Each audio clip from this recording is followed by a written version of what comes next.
Food makes you fat. What we are truly looking for is optimized energy, performance, and recovery. This is what truly builds muscle tissue, not food. Yet the gym matrix has programmed you into believing that you need to get fat, leaving you low in energy, low in testosterone, sapped of confidence, with zero drive to succeed, and an unhealthy amount of body fat. We need to break the trend of dirty bulking. The amount of times I see so many people just losing all their structure.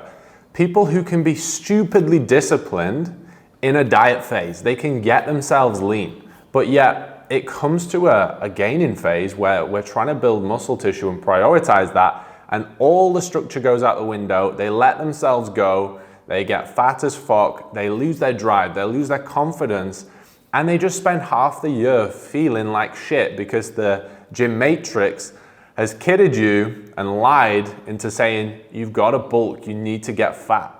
You honestly do not need to get fat. You want to feel energized, you want to perform at a high level, you want to recover well, and you want to feel good and confident and fresh all year round. So in this video, I'm going to run you through my 7 principles that you need to take into account and apply to guarantee you stay in the best shape all year round whilst gaining as much muscle tissue as possible. We want to start our gaining phase from 8 to 10% body fat in an ideal world. Now, if you are leaner than this, for example, let's say you've just done a photo shoot prep and you are 5%, 6% body fat, what I would recommend, instead of just pushing food and going straight into a gaining phase, you'd be better off running a 4 to 6 week health focused block where you regain some necessary body fat, which is going to be good for optimizing your hormone health, like your testosterone, etc., just from driving down so low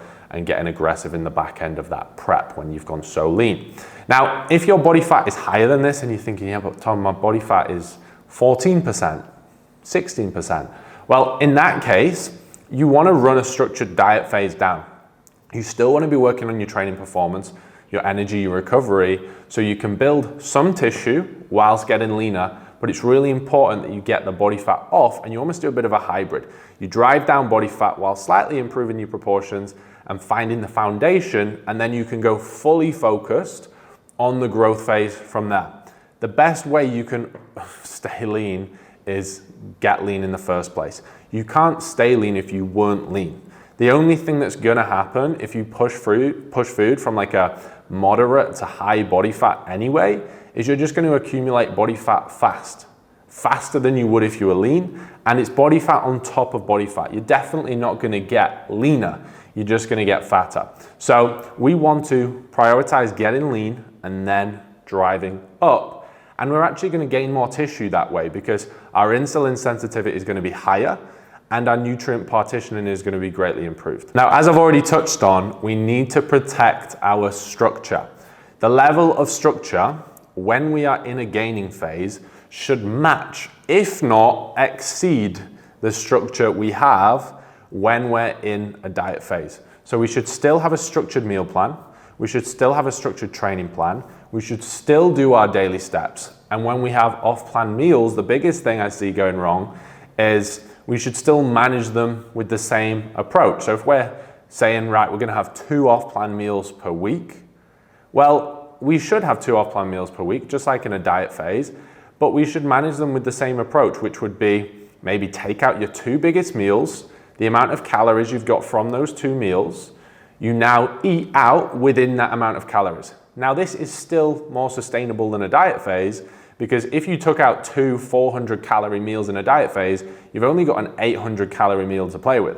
Whereas if you've got 2 1,000 calorie meals, you've got 2,000 calories to play with.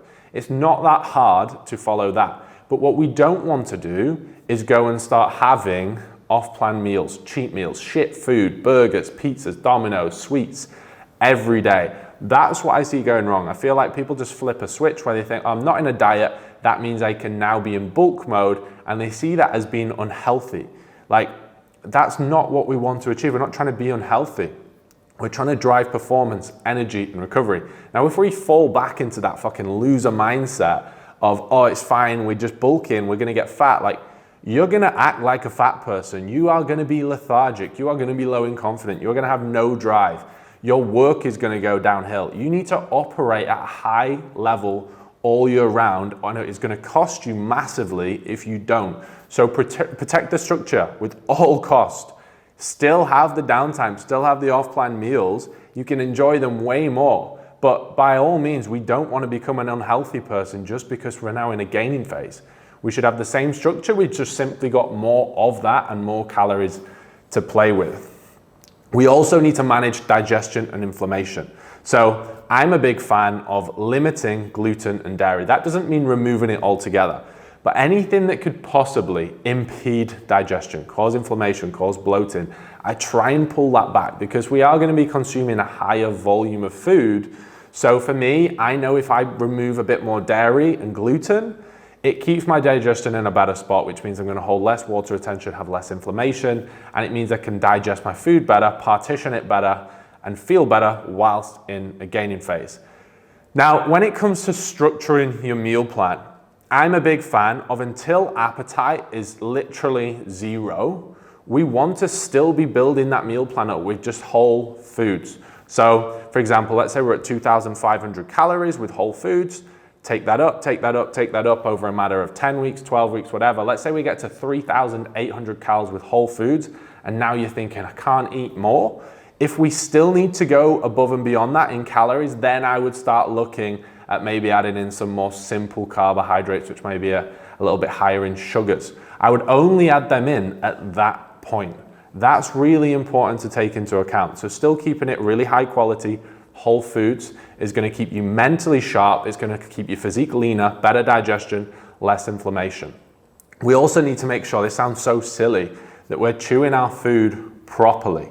If you don't chew your food properly and you've got 4,000 calories of whole foods going in, your stomach is going to be absolutely shagged. So make sure you are chewing it like 15 to 20 times. I'm a bad one for this. So if you watch me and don't copy what I do, just chew your food as well as possible, honestly, because it will save your stomach a lot of work. If you can, try and walk after meals. This has a huge impact on partitioning and insulin sensitivity. If you can just get up for 30 seconds, 2 minutes, there is so much scientific data on how this will improve your blood sugar levels post consuming a meal. We also need to keep hydrated. The more water intake we have, the lower water retention we're going to hold in our body. And I'm a big fan, this is a personal one of mine, turmeric and ginger in the morning. So this could be a powder. There's actually a brand called Nutri-Advanced Ultra Inflam X, and that's a great product, which is turmeric, ginger, a few other bits, and it's really good for just managing digestion, keeping inflammation low. And I just feel really sharp, focused. When I hold lots of water retention, I feel it in my face, under my eyes, and I feel like shit. So it's really good for that. You can also just have the turmeric and ginger shot pure, or you could use like a fresh turmeric and ginger juice. A lot of the ones in the UK do tend to be full of sugars and other stuff. So I would tend to go for the shots or the Ultra Inflam powder if possible. Now, another big one. Train like a fucking machine, please. Far too often, I see people consuming all this food, all the shit, so we're going wrong in the aspect of food because we're just eating rubbish, but they just think the food's gonna build them tissue. Food will make you fucking fat, right? Remember what I said at the start of the video. We want energy, performance, recovery. Now, if we're not training like a machine, we're not gonna build tissue. We are setting up our nutrition and our training in a way that basically allows us to build the tissue. It's not the food, it is the performance. So if we're in a slight surplus and we're feeling energized, recovery is good, we will perform better in the sessions, and that extra performance and recovery capability from performing at a higher level and breaking down more tissue is what will build the tissue, not the food. Food just turns to body fat. We need to be in a slight surplus from high quality food, which means we're more energized, not lethargic, which we would be from shit foods. And that means we can perform at a high level, train harder, lift more weight, recover better, and that's what's building the tissue. So every single session, every set, every rep, I want you to train with intent, execution, tempo, intensity. When you can, video your training, analyze it, be mega critical on it, and improve it every single session. Because remember, Your muscle needs stimulus to grow. We are setting ourselves up in a slight surplus to perform at a higher level. So thinking you can switch off with your training, not follow the structure, simp your way through winter, get lazy and just eat Dominoes, that's not gonna build tissue, that's gonna make you fat as fuck. So train like a fucking machine, be in the mindset that you are gonna absolutely go to war every single session. Also, sleep like a baby. This is important. Remember, energy is what we need, performance is what we need, recovery is what we need. Sleep is gonna be such a big one for recovery. We're gonna be training at a higher level. So when performance is high, that means we're gonna be breaking down more tissue, which means we need more recovery capabilities. We need more sleep, right? Food's gonna help with recovery, but we can't feed our way to recover. We do need sleep as well. So ideally 7 hours each night, 6.5 to 8 is optimal. Don't stress if you have the odd low one, but when you can, maybe you wanna throw in a nap or whatever. And manage your rest days well.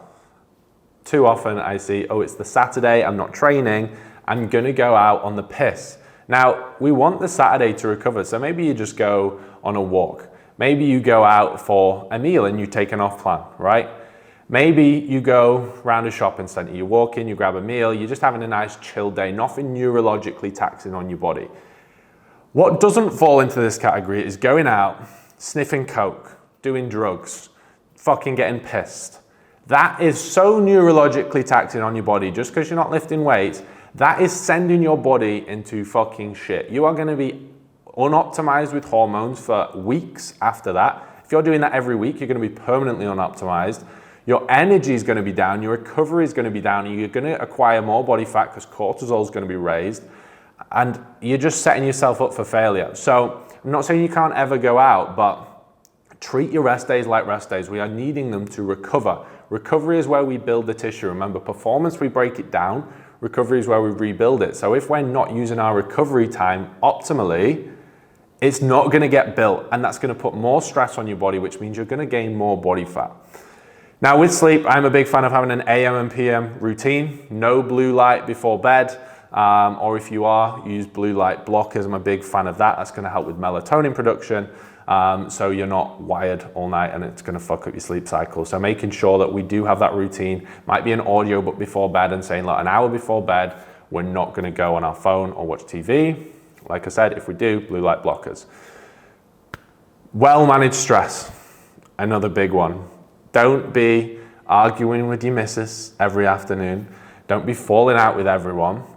The lower your stress and the better you can manage stress in life is going to mean you're going to be a lot more successful. The most successful people are the people that can manage stress the best. So just work on your stress and keeping it as low as possible. If people are just fucking you off and they're not productive for you, sack them out of your life. Not just for your gains, but it's going to be good for your mindset as well.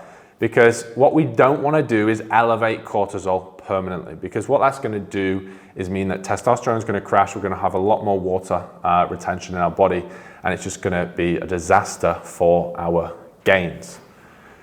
Tracking data. If we want to stay lean, we need to understand what our body's doing and why it's doing what it's doing. So here's the simple ones I'm a big fan of and that everyone should be doing. Everybody. Fasted body weight daily, nutrition compliances, so how accurate you've been to your actual meal plan, from the food sources, the calories, everything.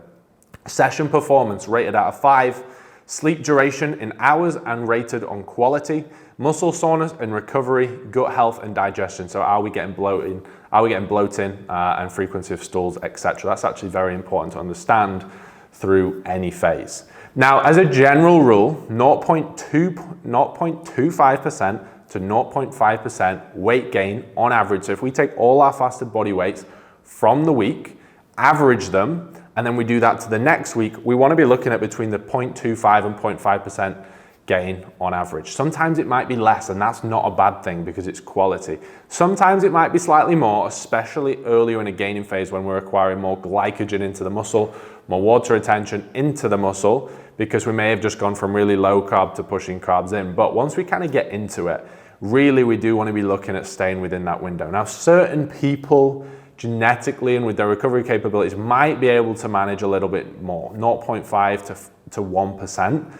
But the majority of people want to be staying within 0.5% per week gain. So if you did the maths on that and you're 80 kg, right? That's 0.4 kilos a week. Don't go running 4 kilos on all the time. If you chase weight, you are gonna get fat. I've done this before. I remember when I was younger, I was just chasing weight. I was going to the scales every night. Oh, I've got another kilo on. It's just another kilo of food and body fat. So don't make the mistake I did when I was younger. Final thing, I want you to reprogram your mind. So we're gonna take all these principles we've just had so far and just understand why we're doing what we're doing. So, main thing, time spent in a surplus is gonna have a much greater impact than how aggressive we take it. So chasing scale weight like this, adding kilos, right, is actually gonna cost you a lot. It looks like the short-term answer to gaining tissue because we're just seeing scale weight go like that, or we must be gaining so much muscle. Now, you're acquiring a lot of body fat, right? That's it. So it's costing you time, and I made that mistake, and it set me probably a year back, if not more. So if you're gaining at that rate, you then have to come back out of a surplus, which means you've got less time to be in a phase of prioritizing gaining, then you're back in a diet phase. So if you're rushing it up, acquiring loads of body fat, then you've got to diet for ages because you've gained loads of body fat, that's not optimal. What we want to do is get lean, and then gradually, might spend 6 months just edging up, but high quality, keeping body fat as low as possible. This is what's going to optimize gaining as much tissue as possible. We want to set ourselves up with the diet and the foundation to literally be able to spend as much of a year as possible in a surplus whilst feeling confident, whilst being aesthetic, whilst being lean enough and staying within 12% body fat pretty much all year round. So the long game is the short game. If you play this correctly, you set yourself up for the foundation, you work on your proportions whilst losing body fat, and then you have a really long road mapped out structured gaining phase. See this as important, if not more important, than a diet phase. For me, this is physique development. This is a priority. If you want to look better next year, this needs to have more intention than a diet phase. For me, losing body fat is fucking easy. Like, yes, there's still an art to it, but when we're sculpting a physique, building proportions, bringing certain areas up, this needs a lot of attention, guys. So make sure you get that mind reprogrammed, get out of the loser dirty bulk mindset, and you commit to these principles because it will set you up for success. So remember, the short game is the long game and the long game is the short game. So as soon as you commit to this, I remember the day it kind of clicked with me, everything speeds up because you actually make sure you get there. Guys, I hope you're taking a lot of value from this video. Make sure you like and subscribe to the channel. Drop me a follow if you don't already on Instagram. If you're not in the broadcast channel on Instagram, get yourself in there. Instagram is @TomDPearson. Twitter is TomPearsonEO1. I'll see you over there. Guys, see you soon.